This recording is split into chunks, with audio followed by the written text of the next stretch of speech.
నమస్కారం. Welcome to our YouTube channel అనగనగా ఓ కథ. మంచి కథలు వినడానికి మా ఛానల్ని తప్పకుండా సబ్స్క్రైబ్ చేయండి. అలాగే మీ ఫ్రెండ్స్ అండ్ ఫ్యామిలీకి షేర్ చేయండి. అత్తగారి కథల్లో అత్తగారు అంతరాత్మ అనే అంకానికి స్వాగతం. ఆ రోజు సెకండ్ ఇయర్ MBBS చదువుతున్న మా వాడు ఒక స్కెలిటన్ కొని పట్టుకొచ్చాడు. తలడిప్పలు, వెన్నెముకలు, చేతి ఎముకలు, కాలి ఎముకలు, మిగతా చిల్లర ఎముకలన్నీ వేరువేరు అట్టపెట్టెల్లోంచి బయటకు తీసి గుడ్లు తేలేసి ఆశ్చర్యంతో చూస్తున్న నాకు, పనివాళ్లకు ఒక్కొక్క ఎముక చూపించి వాటి పేర్లన్నీ ఏమిటో ఇంగ్లీష్లో చెబుతూ వెన్నుపూసలన్నీ ఒక్కొక్కటే తీసి ఒక తాడికి గుచ్చడం మొదలుపెట్టాడు, పూలు గుచ్చినట్లు. అప్పుడే మడిగట్టుకుని వంటింట్లోకి వెళ్ళబోతోన్న మా అత్తగారు మనవడి గొంతు విని, పొద్దున్నే ఏం కొనుక్కొచ్చావురా అంటూ హాల్లోకి వచ్చారు. దేవుడు చేసిన బొమ్మనే కొనుక్కొచ్చాను నానమ్మ అన్నాడు వాడు. మా అత్తగారు అద్దిరిపడి, ఓయమ్మ ఇదేమిట్రా, చిచ్చిచ్చి ఈ ఎముకలేమిటి పేడా, అవెందుకు తెచ్చావు, అబ్బబ్బా వాటిని తాకుతావేమిట్రా, ముందవి బయట పారేయించి వెళ్ళి స్నానం చెయ్యి అంటూ మా అత్తగారు హడావిడి పడుతోంటే వాడు పడి పడి నవ్వి, ఇవి బయట పారేస్తే ఎలా నానమ్మా, ఇవి అస్సలు దొరకడం లేదు, 50 రూపాయలు ఇచ్చి కొనుక్కొచ్చానన్నాడు. శ్రీరామచంద్ర, ఏం ప్రారబ్ధంరా ఇది, ఎక్కడో పడుండాల్సిన ఈ పీడా ఎముకలన్నీ కొనుక్కుని రావడం ఏమిట్రా, అసలు ఇవెందుకు తెచ్చావు పొద్దున్నే? అలా అడుగు చెబుతాను, నా చదువుకు ఇవి చాలా ముఖ్యంగా కావాలి, ఇవి చూసి నేను చాలా చదవాలి, తెలిసిందా? ఊరినీ చదువు బంగారంగాను, ఇదేం చదువురా, దొరబిడ్డలాగా చదివి ఏ కలెక్టరో కావలసిన వాడివి ఈ పాపిష్టెముకలు చూసి నేర్చుకునేదేమిట్రా, ముందవన్నీ తీసి దెబ్బలో పారేస్తావా లేదా అంటూ ఆవేశంతో ముందుకొస్తోన్న అత్తగారిని చూసి మా పిల్లాడు మళ్ళీ పడి పడి నవ్వడం మొదలెట్టాడు. నానమ్మ, ఈ పీడా ఎముకలే నీలోనూ ఉన్నాయి తెలుసా, ఈ ఎముకలు ఎవరివో పాపం, వాడు బతుకుండొస్తే ఇలా అనేదానివా, రా బాబు కూచో అనేదానివి, పైన కప్పి ఉండే చర్మం కండలు లేకుండా చూస్తే అందరిలో ఉండేది ఈ అస్థిపంజరమే నానమ్మ, ఆడ మగ ఎముకల్లో కాస్త తేడాలుంటాయి అంతే. ఇదిగో నానమ్మ, ఇతని ముఖం చూసావా, నిన్ను చూసి ఎలా నవ్వుతున్నాడో చూడు అంటూ తలకాయ డిప్పలు పట్టుకుని మా అత్తగారి దగ్గరికి తీసుకెళ్ళాడు. ఓయమ్మో ఓ నాయనో, అవి చూస్తేనే భయంగా ఉంది రోయ్, దూరంగా తీసుకెళ్ళరా నీ పుణ్యమాయిరి, నేను ఇప్పుడే మడిగట్టుకున్నాను అంటూ మా అత్తగారు భోజనాల గదిలోకి పరిగెత్తారు. ఎందుకు నానమ్మ అంత భయం, నేను పట్టుకోలా చూడు. అందుకేరా తండ్రి నాకు ఈ కంపరం, ఎక్కడో పడుండాల్సిన పాపిష్టి పుర్రెలన్నీ నువ్వు చేత్తో పట్టుకుంటే ఎట్లా చూడమన్నావురా, ఈ అస్థిపంజరాల చదువు చదవకపోతే ఏమైందిరా, ఇవన్నీ ముట్టుకుంటే తిండి సహిస్తుందా? పిల్లాడు తేలిగ్గా నవ్వేసి, అలవాటైపోతుంది నానమ్మ, నీలాగా నేను మడిగట్టు కూర్చుంటే మరి నా చదువు ఎట్లా సాగుతుందనుకున్నావు, రేపటి నుంచి రోజు పొద్దుటే వెళ్ళి డిసెక్షన్ చేయాలి నేను. అదేం సెక్షన్ రా, ఈ ఎముకల చదువు కాక ఇంకొకటి ఉంటుందా ఏమిటి?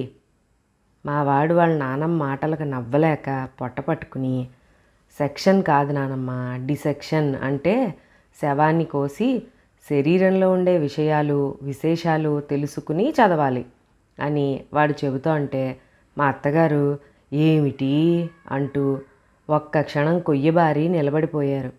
ఎంత ఘోరం, ఎంత ఘోరం, శవాన్ని కొయ్యడమా, అది చదువా? అవునానమ్మ, మరి డాక్టర్లు కావాలంటే ఊరికే అనుకున్నావా? నేననుకోవడం ఏమిట్రా, లక్షణంగా పుస్తకాలు చదివి డాక్టర్లు కాలేరట్రా, అయిన వాళ్ళంతా ఇలాగే అయ్యారా, ఈ కాలం చదువులు ఇట్లా అయ్యాయి కానీ. అయ్యో నానమ్మ, అందరూ ఇలా చదివే డాక్టర్లు అయ్యారు అని మళ్ళీ నవ్వాడు. ఏం కాదు, నాకు తెలిసిన ఎంతమంది డాక్టర్లు నేను చూడలేదు, పుస్తకాల్లో తెలియపోతే ఏ మందు ఎప్పుడు ఇవ్వాలో ఎలా ఇవ్వాలో పెద్ద డాక్టర్ల దగ్గరికి వెళ్ళి అడిగి తెలుసుకో. అలా డాక్టర్లను అడిగి ఏ మందు ఇవ్వాలో తెలుసుకునిస్తే కాంపౌండర్ని అవుతాను కానీ డాక్టర్ని ఎలా అవుతాను నానమ్మ? కాకపోతే ఏమంటా, నేను మొదటి నుంచే చెప్పాను, బిడ్డను లక్షణంగా కలెక్టర్కు చదివించమని. మీ అబ్బ వినలేదు. పొద్దున్నే వెళ్ళి ఏ దిక్కుమాలిన పీడాకారాన్నో కోస్తూ ఆ పాపిష్టి ఎముకలు ముందేసుకుని ఈ చదువు చదవకపోతే ఎవడడిగాడుట? వాడికి లేకపోతే నీకైనా జ్ఞానం ఉండక్కర్లా? బిడ్డని ఇలాంటి చదువా చదివించేది అంటూ ఆవిడ నా వైపు తిరిగారు. హతోస్మి. ఏం చెప్పేది నా అవస్థ?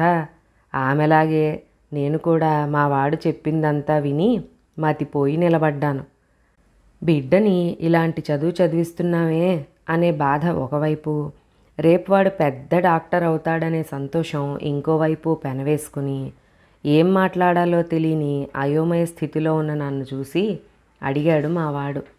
ఏమ్మా, నీకు భయంగా ఉందా అని. మా అత్తగారే అందుకున్నారు. భయమేమిట్రా, కంపరం పుట్టుకొస్తుంటేనో. ముందా ఎముకలన్నీ తీసి దెబ్బలో పారేస్తావా లేదా? నానమ్మ, నువ్వు నిజాన్ని చూసి భయపడుతున్నావు. మనలో ఉండేవి ఇలాంటి ఎముకలే. ఊరుకోరా పిచ్చి కుంక. మాటి మాటికి ఆ పేడ ఎముకలకి మన ఎముకలకి పోలుస్తావు. సారీ నానమ్మ, నీలో ఉండే ఎముకలు మడి ఎముకలు, కానీ వాటాకారం కూడా ఈ ఎముకల్లాగే. చలే ఊరుకో, మళ్ళీ అదే మాట. ముందవన్నీ తీసి బయట పారేస్తావా లేదా? చిచ్చి, ఇదొక చదువా? నేను ఇంకా అన్ని చదువుల్లాగే ఆడుతూ పాడుతూ పుస్తకాలు చదివి డాక్టర్లు అవుతారనుకున్నాను, కానీ ఇలా ఎముకలు పట్టుకుని ఊరేగుతారని తెలిస్తే ఆ రోజే వద్దనేదాన్ని. ఎంతటైనా ఈ డాక్టర్ చదువు మానేసి కలెక్టర్కి చదువు. నాకేం బాగా లేదు ఈ చదువు. సరేలే నానమ్మ, నాన్న వచ్చిన తర్వాత నేనేం చదవాలో చెప్పు అంటూ వాడవన్నీ తీసుకుని మేడ మీదకి వెళ్ళబోయాడు. అటెక్కడికి రా, ముందా పేడంతా తీసుకెళ్ళి పెరట్లో పారాయి. పనివాళ్లకు చెప్పి ఎక్కడైనా తీసుకెళ్ళి పడేసి రమ్మంటాను అంటూ అడ్డు తగిలారు. వాడొక్క క్షణం ఆలోచించి, సరే నానమ్మ, పెరటివైపు పడేస్తాను, పనివాళ్ళు అక్కర్లేదు, నేను డబ్బిచ్చిన వాడే వచ్చి తీసుకెళ్తాడు చెప్తే. వాడికే కావాలి ఇవన్నీను అంటూ అవన్నీ తీసుకుని పెరటివైపు వెనక మెట్ల మించి మేడ మీదకి వెళ్ళాడు. మొదటి సంవత్సరం వాడేం చదువుతోన్నది మా అత్తగారికి తెలియదు వివరాలు. అసలు డాక్టర్ చదువు అంటే ఏమిటో కూడా తెలియదు. కానీ మనవడు డాక్టర్ కాబోతున్నాడంటే తనకు మందులిస్తాడు, తను ఇంకే డాక్టర్ దగ్గరికి వెళ్ళక్కర్లేదు అంటూ మురిసిపోయేది. అసలు తన పుట్టింటి వైపు అత్తింటి వైపు కూడా డాక్టర్లు ఎవరూ లేరు. అంతా స్కూల్ మాస్టర్లు, ఇన్స్పెక్టర్లు తప్ప. తన మనవడు కలెక్టర్ కావాలని ఆమెకు చాలా కోరిక ఉండేది. ఆమె కలెక్టర్ తర్వాత రెండవ స్థానం డాక్టర్కే ఇచ్చేది. అయితే కలెక్టరు లేకపోతే ఉడ్డు దొరంత పెద్ద డాక్టరు కావాలి నా మనవడు అంటుండేది ఆవిడ. ఉడ్డు దొర ఆమె తల్లిగారి ఊర్లో ఉండే అమెరికన్ హాస్పిటల్లో డాక్టర్. ఆవిడ 10 ఏళ్ల పిల్లగా ఉన్నప్పుడు ఉడ్డు దొరను జిడ్డు దొర అని ఎగతాళి చేసేదిట. ఆమె తల్లిదండ్రులు ఉడ్డు దొరను అలా అనకూడదని, దేవుడి తర్వాత ఉడ్డు దొరే దేవుడని చెప్పేవారట. ఎంతటి జబ్బునైనా ఆయన ఇట్టే నయం చేసేవాడట. ఉడ్డు దొర పేరు ఆ చుట్టుపక్కలే కాకుండా ఎక్కడెక్కడో పాకిపోయిందిట. కొన్ని 100 మైళ్ళ దూరాన్నించి వచ్చేవారట. ఎంతకీ నయంగాక మొండికి పడ్డ జబ్బులు వాళ్ళంతా ఉడ్డు దొరను వెతుక్కుంటూ వస్తే ఆయన వైద్యానికి తగ్గిపోయేవిట. మా అత్తగారి పెళ్ళయ్యేటప్పటికే ముసలివాడైన ఉడ్డు దొర ఇంగ్లాండ్ వెళ్ళిపోయేట. ఆవిడ అభిమానం చూరగొన్న ఏకైక డాక్టర్ ఉడ్డు దొర. ఆమె ముందు ఇంకెవ్వరిని పెద్ద డాక్టర్ అనేవాళ్ళం కాదు. అంటే ఉడ్డు దొర పేరు తీసుకొచ్చేవారు. అంతటి డాక్టర్ మీ మనవడు కావాలనే కదా మీరు కోరుకున్నారు.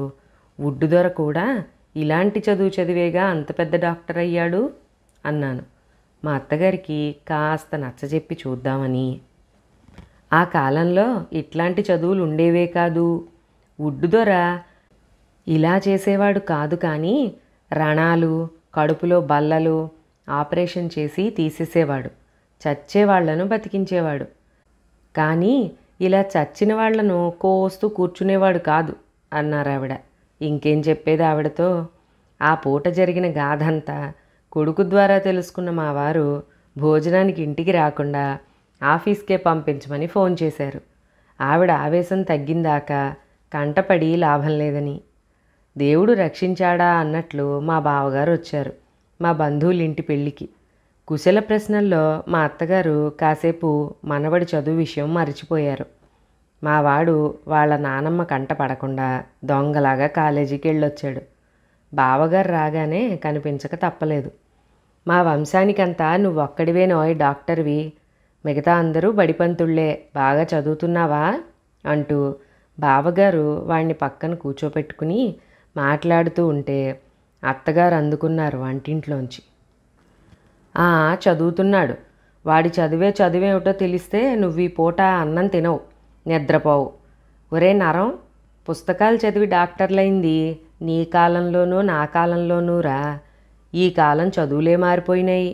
నువ్వైనా చెప్పరా వాడికి, డాక్టర్ చదువు మానిపించి కలెక్టర్కు చదివించమని అని ఆవిడ చెబుతోంటే మా బావగారు ఆవిడ ఏం చెప్తోందో అర్థం కాక అయోమయంగా నా వైపు చూశారు.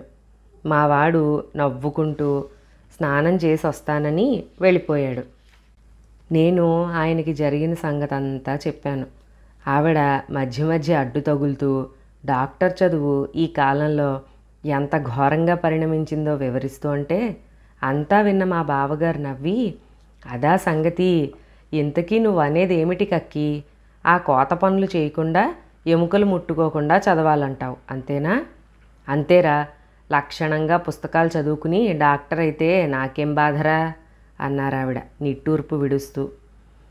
అసలు నువ్వు ఇందులో బాధపడాల్సింది ఏముంది కక్కి, శరీరతత్వం తెలుసుకోకుండా డాక్టర్లు ఎలా అవుతారు, మందులు ఎలా ఇస్తారు?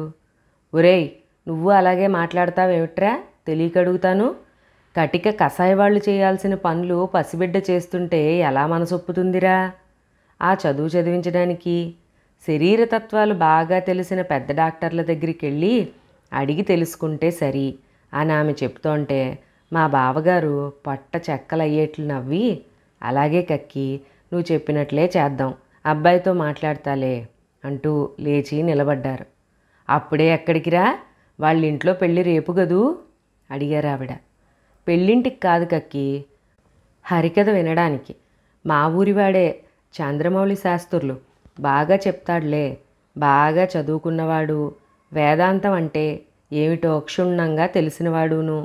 అన్నట్టు నువ్వు వస్తావా కక్కి, తీసుకెళ్తాను, నువ్వు ముఖ్యంగా వినాల్సిన విషయాలు చాలా చెప్తాడు అన్నారాయన ఉత్సాహంగా. అంతకంటేనట్రా, ఈ కట్టె కడుపుకింత వండి పడేయడం తప్ప అలాంటి వేదాంత విషయాలు చెవున పడేసుకునే అవకాశమేది? నేనుగా ఎటూ వెళ్ళలేను, నువ్వు తీసుకెళ్తానంటే రానంటానా? తప్పకుండా వస్తాను అంటూ నన్ను కూడా రమ్మని బలవంతం చేశారు మా అత్తగారు. బావగారు బతిమాలడం వల్ల నేను కూడా బయలుదేరక తప్పలేదు. హరికథ ఆరంభం అయ్యింది. ముందు వెళ్ళగానే మా బావగారు లోపలికెళ్ళి హరికథ చెప్పే శాస్త్రులతో కాసేపు మాట్లాడి వచ్చారు. శాస్త్రులు గారు హరికథ ప్రారంభిస్తూనే శీర్యతీతి శరీరం అంటే శరీరం నశించే స్వభావం గలది అంటూ మొదలెట్టారు. వెంటనే మా బావగారు నా వైపు చూసి, విన్నావా అమ్మా, మన కక్కి వినాల్సిన విషయమే ఆరంభించాడు అన్నారు భావగర్భితంగా నవ్వుతూ. మా అత్తగారు నా మాట వినే ధ్యాసలో లేదు. శాస్త్రులు గారు ఏం చెప్తారో వినే ఉత్సాహంతో ఇంకాస్త ముందుకు జరిగి కూర్చున్నారు.